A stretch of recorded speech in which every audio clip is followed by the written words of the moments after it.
so much for having me. So I'm going to apologize in advance. I have a little bit of a cough that I'm getting over, so I'll apologize for that. I think I have everything I need, so shouldn't have to pause or there shouldn't be interruptions, but just so you all know.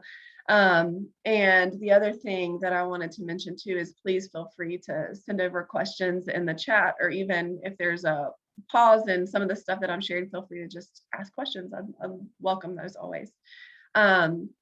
So as Amelia shared, my name is Ashton Tippins. I'm the executive director at Table in Carrboro. I have been in my current role since 2013. And we started by delivering bags of food through a backpack program through schools. And then have also provided nutrition education materials to kids, and that has changed over the years as well. And I'll share a little bit more about that soon. My role currently at Table is to kind of oversee the organization, serve as a liaison with the board, fundraising. We're currently looking for space, which has been the case basically since I've been at Table. So for almost 10 years, we've been looking to identify a permanent space. So that's one as well. So just in things that come up that aren't in other people's job descriptions is one of the other things that comes to mind from what I do. So I'll come back to Table's history here shortly, but wanted to start with just kind of defining what childhood hunger and food insecurity are, just so we're all on the same page. So food insecurity refers to a lack of access to enough food at times, and or the uncertain availability of nutritionally adequate foods. And that is the USDA definition of what food insecurity is. So it can be a lack of access to enough food, or a lack of availability or uncertain availability to sufficient nutritious food.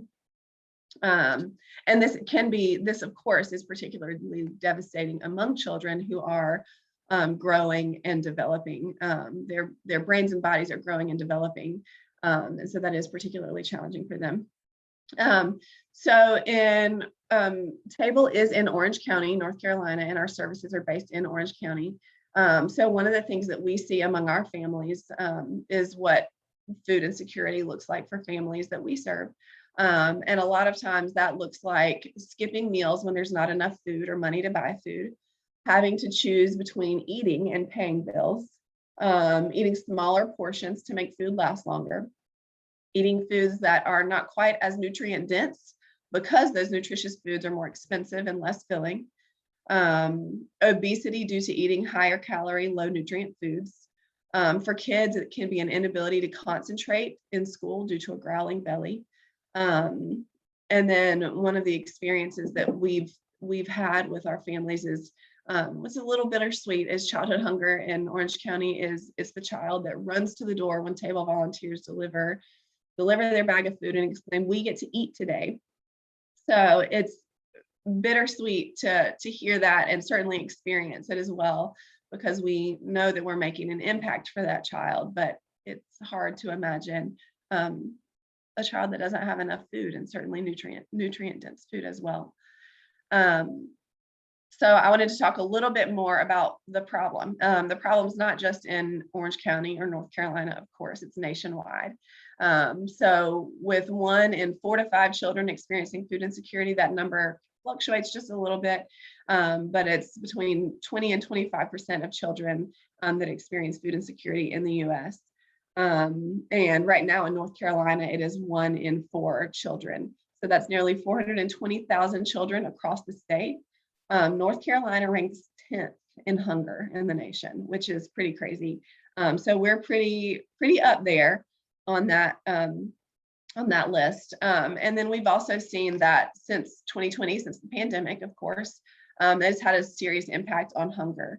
In Central and Eastern North Carolina, there was a 38% increase in hunger since the pandemic.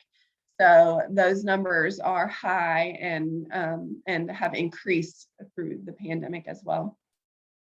In Orange County, 32% of kids participate in the National School Lunch Program, suggesting that nearly 1 in every 3 kids are at risk for hunger on weekends and other times of year when school meals are not available. And again, kind of coming back to what food insecurity is, they have limited access to fresh food and nutrient dense food because of expense and access issues.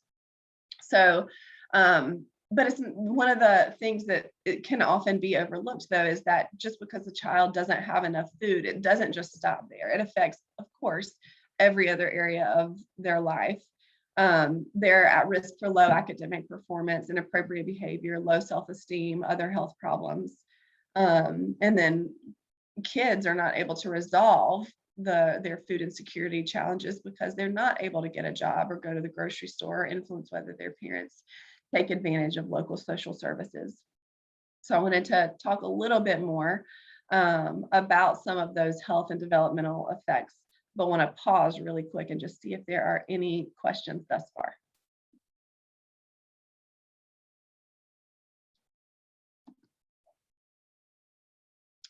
Okay, so like we just briefly discussed, there is definitely a link between hunger and food insecurity and nutrition. Hunger over an extended period of time can lead to undernutrition, which causes a host of issues like delayed development, being more prone to disease, shorter in height or underweight is a common one as well. And then can even be cognitive impairments as well. And then the last thing, which I just briefly, so coming back to being more prone to disease, that of course affects their academics as well. So if a child's constantly feeling ill, they can miss or even neglect school. And then the National Institute of Health even shares more issues that come from an extended period of hunger. So things like inability to follow directions, increased risk of obesity, which we've already touched on, delays in socio-emotional, cognitive, and motor development, mood behavior and substance abuse disorder, and several other things as well. So it is related to some of those things that we've already discussed. But it's not just as simple as, oh, you know, a child's hungry, which is hard enough. But it does affect all of the other areas of their life, because food and water are our most basic needs. We have to have those needs met, of course, to be able to succeed or thrive or grow in any of these other areas: academics, emotional intelligence, relationships, physical health, anything and everything.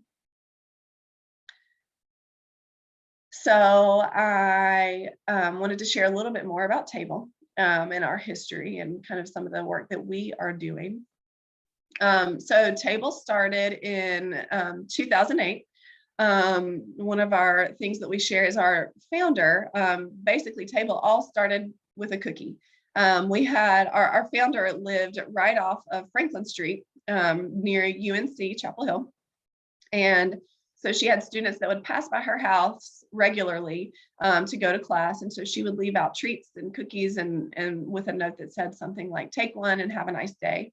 Well, at the end of one semester, she left out a note that invited students to come bake sheet cakes at her house for the local soup kitchen. And to her surprise, several students showed up. They made and delivered the cakes and then talked about how much they enjoyed it, and specifically that they were interested in childhood hunger. Well, Joy McVeigh, Table's founder, looked into it and found that at the time, in around 2006, that 25% of kids in Chapel Hill and Carrboro were participating in free school meals, and there were no services working towards making sure that those kids had the food that they needed. So that's how Table started. Table started with a backpack program, like I briefly mentioned, serving 12 children at one elementary school. And that has changed and grown over the years. So we started serving 12 children, and then we have developed nutrition education programs as well, which have historically been in person. And then with the pandemic, our nutrition programs are really still in pilot, kind of in their pilot year and a half. So we're kind of trying to determine the best way to provide nutrition education to the kids that we serve at home. I think there's a lot of opportunity there. With the very first week that schools closed in March 2020, Table shifted our delivery from schools to delivering door to door. So at the time, we were delivering to almost 730 kids And then immediately, as soon as the schools closed, we were able to deliver to 500 of those kids at their homes. And if you remember, we thought it was only going to be a couple of weeks. So it was something that we had done before, and we thought that we could do without a problem. But as the length of time that schools stayed closed extended, it did certainly become challenging, and really challenging on volunteers and staff. But we were able to continue delivery to kids throughout the entire spring and summer without interruption, to make sure that kids had enough food and nutritious food. We were able to ultimately deliver to 685 kids over the spring and summer. We were able to provide approximately 10 meals and snacks every week, and increase the amount of fresh food that we were able to give our kids. So today, we are calling that program, which was a backpack program, Table at Home.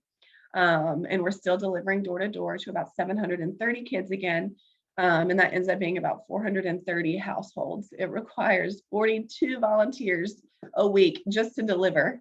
So ultimately, it's about 110 volunteers that help us to package, to sort, package, and deliver food. So we are still in the process. What we have learned from our programming this past year is that we are engaged with families more than ever. We're getting positive and constructive feedback from families so that we can better serve them. We're still working to develop programming so that we're impacting our kids and families in the best possible way. So those are some of the things that we've learned over this past year, and where our programs currently stand. And I'm going to back up just a quick moment because I jumped into programs, but I wanted to talk a little bit about our vision and mission. So Table envisions a community where all children have equitable access to nutritious food and the knowledge to achieve health, well-being, and dignity. So that's kind of what we're working towards, and that is certainly something that we have in mind as we do continue to develop and grow our programming. And we're working to accomplish that vision by providing healthy food and nutrition education to children in Orange County, North Carolina. The benefits of our program include that we are able to place healthy food directly into the hands of food insecure kids every week at their homes. Kids have been able to, now that school's out, but before school is out, kids were able to participate in their online classroom ready to learn, instead of worried about a grumbling belly.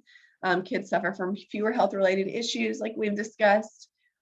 Kids are able to learn about healthy eating habits with our nutrition education programming and materials.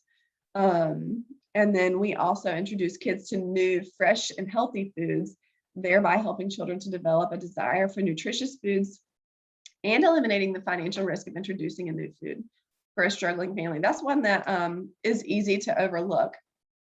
But if I'm struggling financially, then I may not be willing to try to buy something new that my child may or may not like.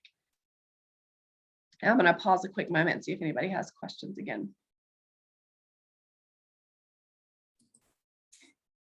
Ashton, I have a question. How are you identifying like which students or which children to deliver to? Is it related to the school lunch program or the free meal program, or can you speak to how those logistics work and how you identify those families or those children?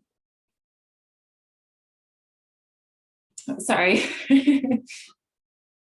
No, I appreciate it. That was perfect timing. So thank you for that moment. So we have historically identified children through the schools and through school social workers. Now that we're delivering to homes, I mean, we are still identifying children through school social workers, but we're also, families are signing up. I'm so sorry. Families are signing up for our programs online as well. So our outreach is actually something that is going to be a work in progress as well, so that we are making sure that families know about our services and can sign up when needed and makes sense. Does that answer your question, Amelia? Yeah, it sounds like, you have the connection with the school social workers, but then a lot of times families are self-identifying and finding you, and, you know, finding out that someone they know is maybe using your program. So is it almost like word of mouth as well? Yeah, absolutely. And then certainly other community organizations as well. But that is, with the pandemic, we had historically relied on the schools to, I mean, we were sending out permission forms to all of the kids, regardless of if they participated in free and reduced lunches or not. And now, of course, that's different. So we're going to have to rethink what our outreach is going to look like going forward as well. Is it going to be through the schools or not so much, depending on, it may just depend on what things look like at the school next year.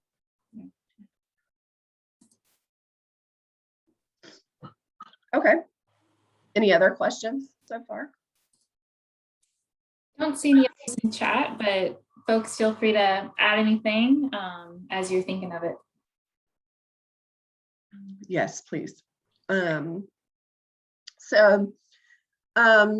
Where we're headed, I've touched on this a little bit, but wanted to highlight a few things that we've learned, especially over this past year, and what we're looking at going forward. We are always looking to learn how we can do better, how we can better partner with the families that we serve. How can we better serve as a bridge for a family to sustainably take care of their food and other needs? So we're prioritizing family engagement, partnerships with parents, and then empowerment education opportunities is some of the things that we're looking at going forward. In addition to continuing our food access and nutrition education programs. We're also exploring how we can positively impact our food system, again, so it can make a larger, longer term impact on our local food system and ultimately the families that we serve. So for example, we have been partnering with a local farm called Wildflower Lane. And this farmer reached out to us a few years ago and has been growing food specifically for table. And so we cover his expenses at the farm, and then he grows food specifically for table.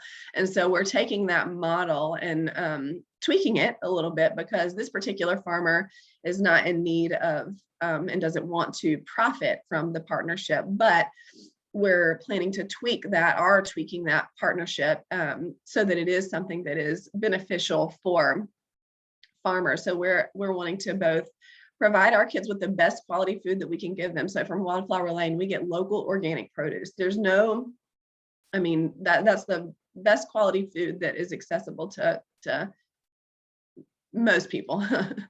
And so that's something that we're excited to be able to provide for our kids.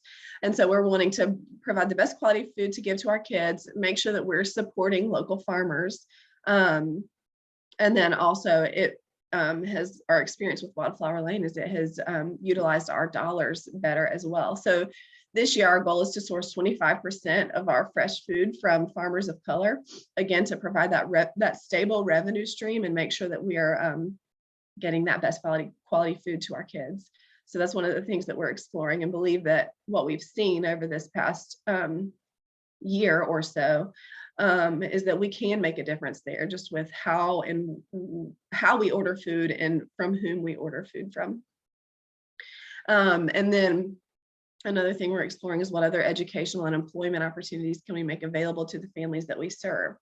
How else can we source affordable, high quality food and make it accessible? So those are, again, some of the things that we're looking at, so that we're not just serving as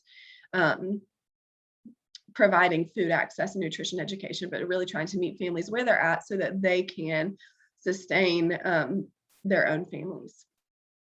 And then I think I briefly mentioned as well, space is a huge one and always has been, but we have been looking for a space. So we're currently in less than 2,000 square feet and delivering 730 bags a week directly to homes. So you can imagine that this is absolutely not enough space. We don't have a loading dock or walk-in refrigeration. We don't have a dumpster meeting space. We only have 3 parking spaces. And so we're in the process of identifying a space and fundraising for that space. And I share all of this information, especially some of those prior ones, just because I think that it's helpful to think about some of the things that we are thinking about and moving towards and exploring, just for ideas for other potential organizations and things like that as well. Any thoughts or questions so far? Yeah, Sarah had a question in the chat. Are there any plans to expand outside of Orange County? No, there are not. What we have, so we partner with the Food Bank of Central and Eastern North Carolina, and they were actually doing executing a backpack program in Orange County. And they, after discussions and partnership, they have decided to basically fund and support and partner with Table so that we're the backpack program in Orange County. And I share that because I think for us, what we believe at this point is that we can better serve our community by not getting too big, but just kind of focusing on the Orange County communities, because we were, for example, in 2020, we were able to pivot immediately that first week that schools closed. And if we were serving multiple counties and communities, it's not likely that we would have been able to do that. So I think that there had been ideas and thoughts and questions about that at one point, but I think that we can better serve and partner with folks by sticking with Orange County and maybe partnering with other organizations so that they can serve other communities better. Thanks for that question.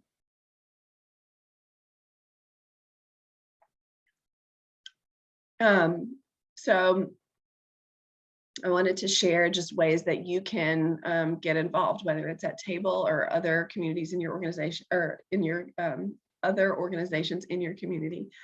So I can share some of those ideas, and then I also have some organizations that I'm familiar with as well that I'm happy to share about.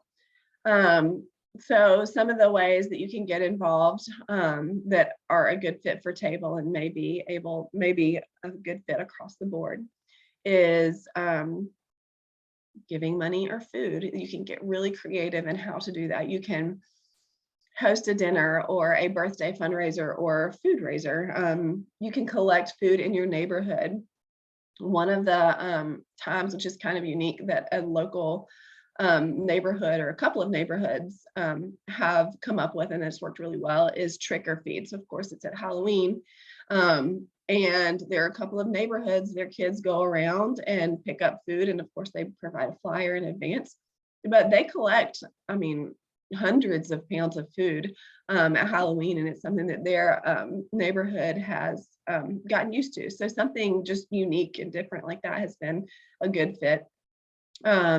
You can make a monthly gift, financial again, or food. We also have some communities that make monthly or host monthly food drives and bring the food over to Table as well. So things like that are a huge help, and I think would be a good fit for other organizations as well. Volunteering is another huge one. I briefly mentioned that we need 42 delivery drivers a week. And that is something that has been it's taken some time for us to recruit for.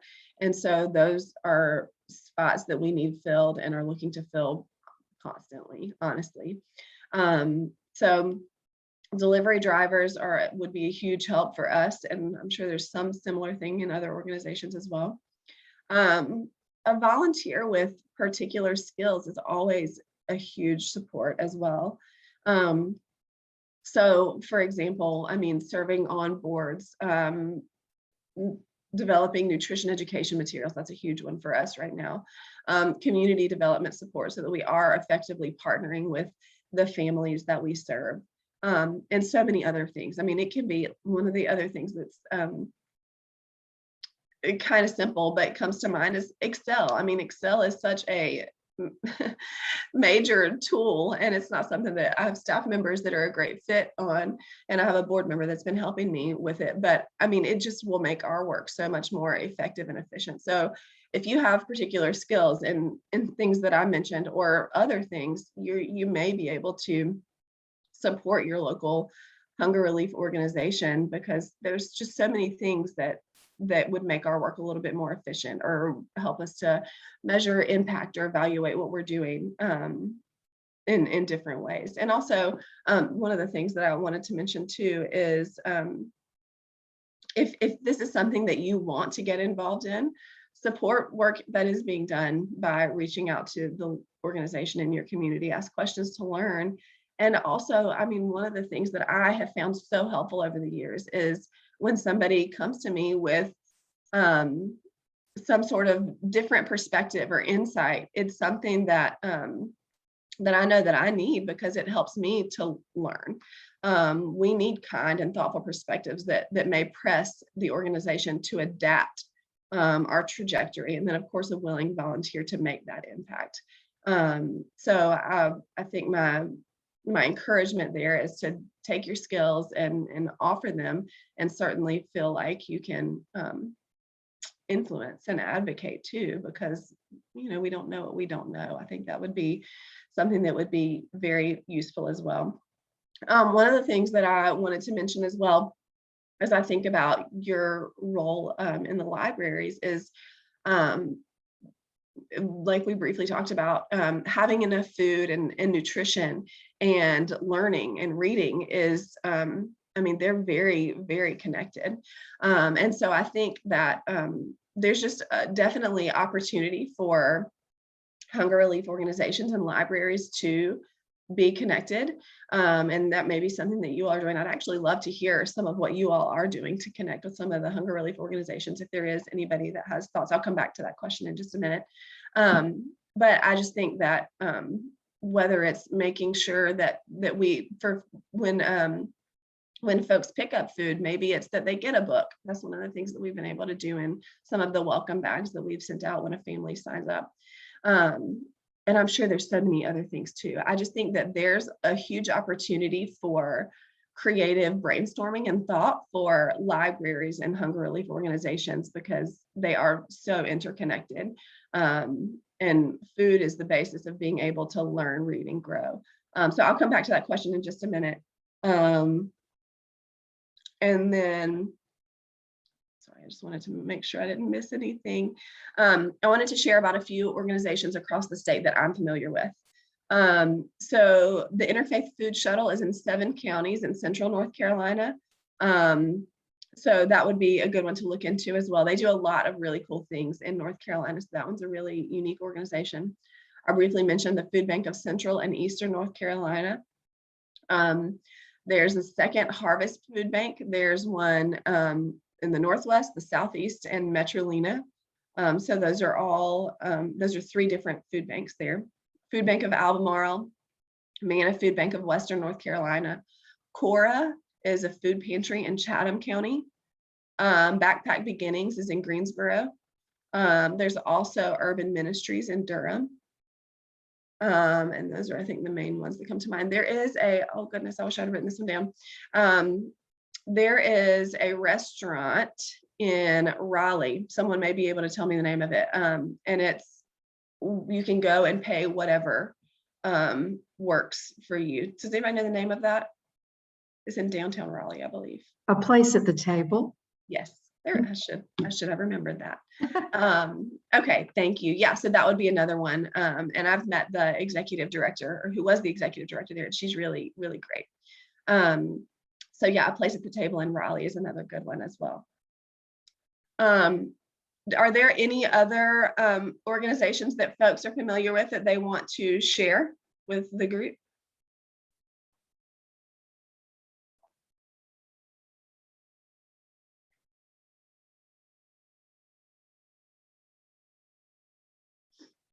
And you can put that in the chat as well. That would be an easy one to put in the chat. So then the only other question that I had for you all that I wanted to hear, and maybe see if we can think through or talk through a little bit together, is just how you all are partnering with hunger relief organizations.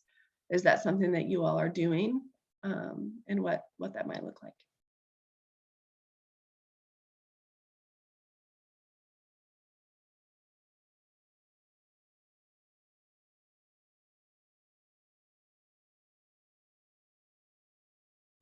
I know in Chapel Hill they had a drive-through food bank at the Chapel Hill Library. So even something like that might be some ways that would be easy to partner, if it makes sense. And this was, of course, during the pandemic. So I'm not sure that they're still doing it, but just an idea.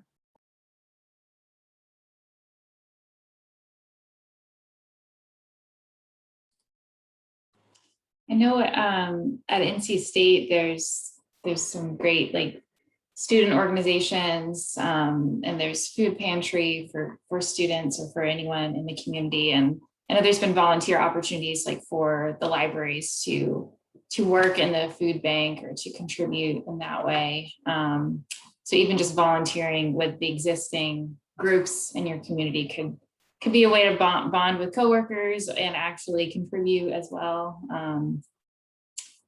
There was a question earlier in the chat from Maria. Since you are all about healthy food, what happens when someone donates unhealthy food? I've seen some pantries with a bunch of very unhealthy snacks. So do you have any like requirements for the nutritional value of donations, or how do you kind of handle that? Yeah, we do. We do have nutrition guidelines that of food that we accept. So like specific to the amount of sugar that something can include and even sodium. So if it's not something that we have a list of items as well that we request and accept. So if it's not something that we are able to give out, we are, as long as it's not expired, past a year, actually, we're able to give that food to other hunger relief organizations in the area. But yeah, I mean, that's because it is children, we aren't able to give out expired food. And then because we are focused on that nutrition as well, we don't give out things that are outside of those guidelines. And one of the things that we've learned from our families over the recent years is just the desire for more and more and more fresh food, which has been really cool to see and hear.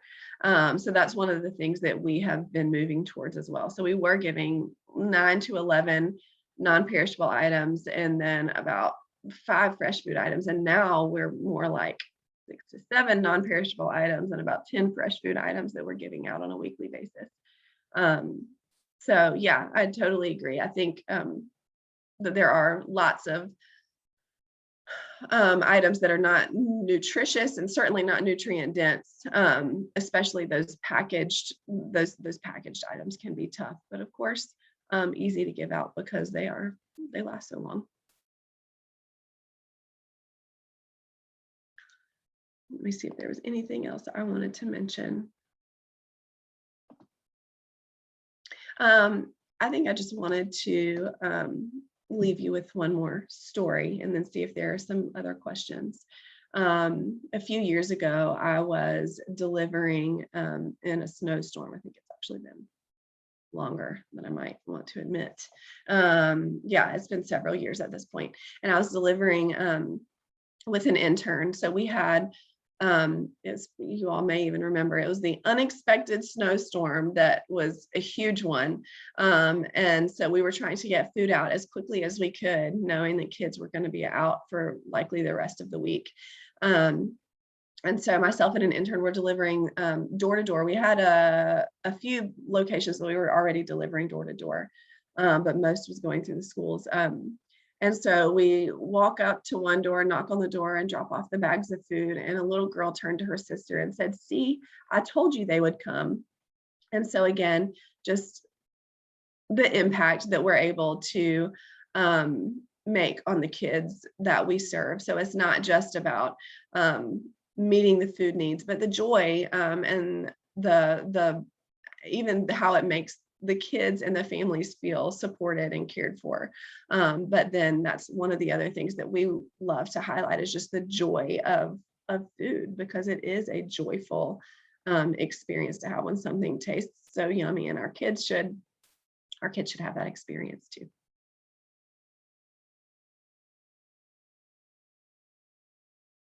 So I would love any questions that anybody has. at this point. Yeah, could you speak? I'm curious to hear a little bit more about some of the partnerships you've made and like how this developed. I know in libraries we're always, looking for organizations to partner with or trying to strengthen existing partnerships. So how have you developed your partnerships over the years? Yeah, it certainly varies and has changed over the years. And I think what I have found over the years is that collaboration and partnership, it takes time and sacrifice. And so that makes it hard. I mean, because there's these two organizations that have their own goals and priorities. And so I think it has to be the collaboration and the partnership has to be a priority for the greater impact. So that's kind of one thing that I would say that I've learned over the years is that it's not something that we can just say, hey, let's collaborate. It requires a bunch of time, sacrifice, and effort and discussion. So what the partnerships that we've had over the years that come to mind, they're really great. So I've mentioned the Food Bank of Central and Eastern North Carolina. They've been an amazing partner, and really it wasn't expected. I mean, we were first purchasing food from them, but then over time and in discussion, we figured out that it made the most sense for Table to be serving kids through a backpack program in Orange County. And so they have provided food and funds to Table over the years. So that's one that's been a huge help. I briefly mentioned Wildflower Lane. That's something that someone approached us about. He wanted to grow food specifically for Table, and that's been something that we tried out. I think we're in our third year of doing it, and it's been amazing, and honestly has caused us to think about how we can make a greater impact rather than just providing food on a weekly basis, which is necessary and important, but what greater impact can we have? And I know I touched on that a little bit, so I won't go into that too much more. Weaver Street Market is a local, they're in Carrboro, Hillsboro, Chapel Hill, and Raleigh. I think those are the only locations that they have, but they have been a fabulous partner in supporting hunger relief organizations in the area. And they have done something as simple as a roundup. So basically, people round up their change to the next dollar, and they've contributed thousands of dollars to Table to purchase, and actually we've purchased food through them. So that's the other way we've partnered with them, is purchasing food wholesale through them. We're partnering with a couple of other hunger relief organizations. This is again one that comes back to that collaboration is hard but necessary. So there's a couple of other hunger relief organizations that we're working to figure out what changes can we make and should we make so that we're better impacting our community. I'm trying to think if there's anything else, again, just for ideas. I think another one that's hard is the child nutrition department in the school system. We've had discussions about how to partner, but haven't quite gotten to the point where we've figured out how we want to collaborate and partner.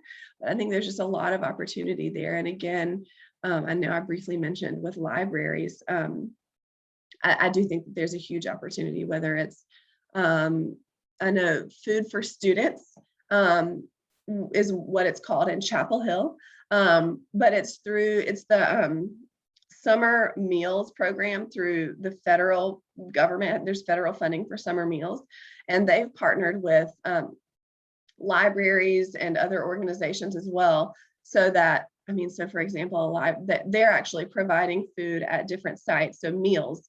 And historically, it's different this year and has been since the pandemic. But historically, the kids have to stay on site to eat their meal because of federal guidelines. So a great way for a library to partner would be to bring out books or some activities or storytelling or something to do at one of those sites, since kids have to stay there and eat anyway. So that could be a really unique partnership. That's not for us specifically, but would be a great one for the summer meals. And that's it's different in every community who's doing what, but that could be a great way for libraries to press some of the hunger relief work forward. And I think I saw a question from Sarah. Do you do anything relating to infants and kids younger than school age? We actually just had this discussion. We serve kids we serve kids in Orange County. We historically have served kids in schools, but since we've been delivering door to door, we just say that we're serving kids. So that's really the types of food that we give out really are 1 and older. Oh, excuse me, hang on just one moment.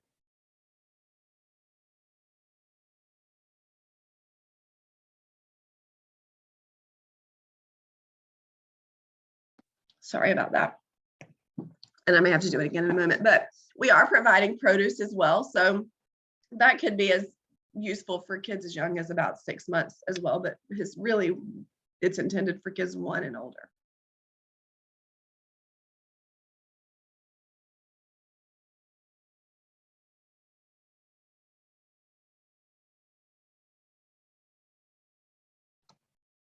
Any other questions?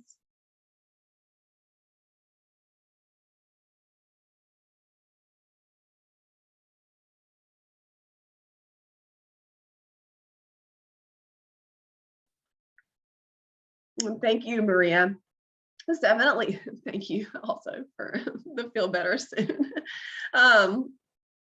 The nutrition education is a work in progress. One of the things that we're looking ahead towards actually is providing a nutrition kit.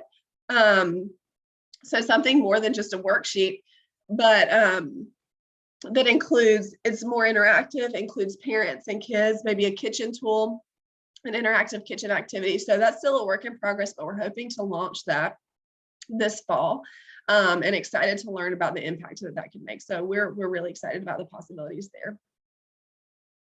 Thank y'all for the well wishes to feel better. Sorry, I'm having to deal with this for right now for y'all. And Ashton, you mentioned a lot of great organizations. Would it be possible for you to provide a list or something we could share afterwards?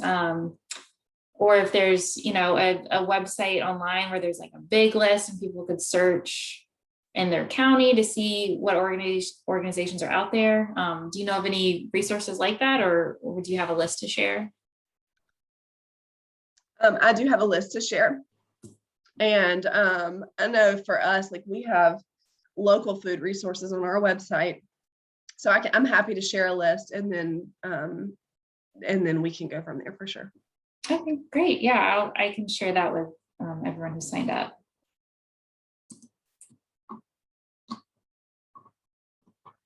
Well, any other questions for Ashton? Any ideas, any new programs you're thinking about now? Hopefully some ideas for what you could do as an individual or what your library could do. I think there's lots of great possibilities here. And Amelia, I'll also send you the list of items that we accept as well, just for reference. Perfect. Yeah, that would be great. Oh, thanks, Sarah. She already did it.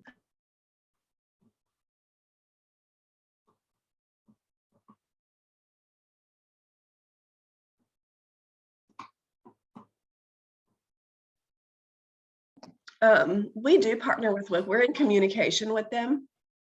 So that's really what we've mainly done is just been in conversation with them to make sure that we're able to provide information to the kids, well, to the families that we serve, because it is a useful resource, certainly for families that we serve. So that's one of the things that we try to make available are just other food resources for our families. But again, that's certainly, I would say, a work in progress as well, to make sure that we're able to provide information about as many resources as possible that could be useful for families. So, I mean, certainly if families are experiencing food insecurity, there may be other challenges that they're experiencing as well. So that's one of the things we're hoping to continue to improve as we focus on family engagement. And then Christina, so I cannot go into a ton of detail with the nutrition kit, just because it is still a work in progress. If you have any other specific questions, feel free to ask, but we have historically over this past year just provided worksheets. And so what we're really trying to do right now with nutrition is kind of overhaul what we have, because we have nutrition curriculum for in-person for 3 years. And also what we've learned is that that curriculum is not necessarily a perfect fit, certainly for at home, for kids at home, but also maybe doesn't allow for dietary needs as much, but also just thinking about, okay, we think of you need meat for protein, but making sure that we say, you know what, for protein, you can get it from meat, you can get it from legumes, you can get it from all of these other food items. So we're kind of overhauling the messaging in our nutrition curriculum, and that's kind of where we're at this current moment, is working towards updating that framework and that messaging. From there, we will develop a nutrition kit, but what we're thinking about it would include tentatively is something that would be sent home monthly with children. It would include a recipe, a kitchen tool. It would include some basic or simple nutrition information that would be age appropriate, or at least a couple of ranges for ages. Information for parents to be involved as well. And then probably some sort of worksheet or some fun activity as well. So it would be, I think, and I can't remember if I said kitchen challenge or not, but so that would be something that would be interactive with families, with parents and children. And something that might include teaching them a new skill in the kitchen, or maybe gardening. It wouldn't just be in the kitchen or recipe, but it might be gardening related or things like that. Does that help, Christina?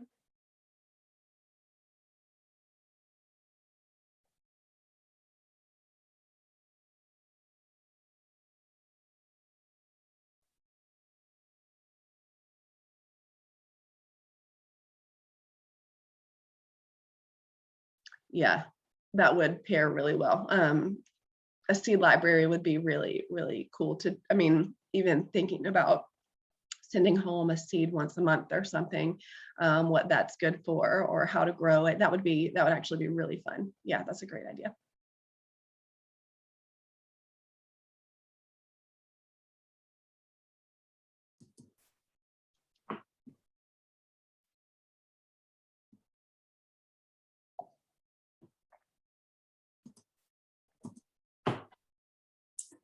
Well, I have one final question if no one has anything else in the chat. I would just love to know, like, what is your biggest need or biggest challenge? And maybe this applies to other hunger relief organizations, but what is, the one thing that you need or that you're challenged with the most, pandemic related or not? I don't know if this would be across the board. I think probably each organization has their own unique challenges. The ones that come to mind for me are space, which I know I've already mentioned. Like I said, we're in a little under 2,000 square feet. We don't have double doors or a loading dock. So anytime somebody drops off a pallet of food, like the food bank or Weaver Street Market, we have to have our volunteers bring the items in one by one. So it's just, our space is just really not cohesive to what we're doing. And then fresh food is not able to be stored in refrigeration. We have 6 standard refrigerators, so we don't have a walk-in refrigerator as well. So space is a huge one for us. The technology we need would be another one, just to make our administrative work more effective and efficient, and also communicate with our families more effectively as well. And then that's another one that I think has been a challenge, is just serving 730 kids a week, communicating with and engaging with the families that we serve so that we're making the most impact with them. It's something that we're really prioritizing over this next year, and have started to a little bit. But that is a major challenge as well, because I think that is the basis for everything else, for the development of our programs, and then even for requesting funds and everything that we're doing to be impactful. So those are the 3 that come to mind off the top of my head. But yeah.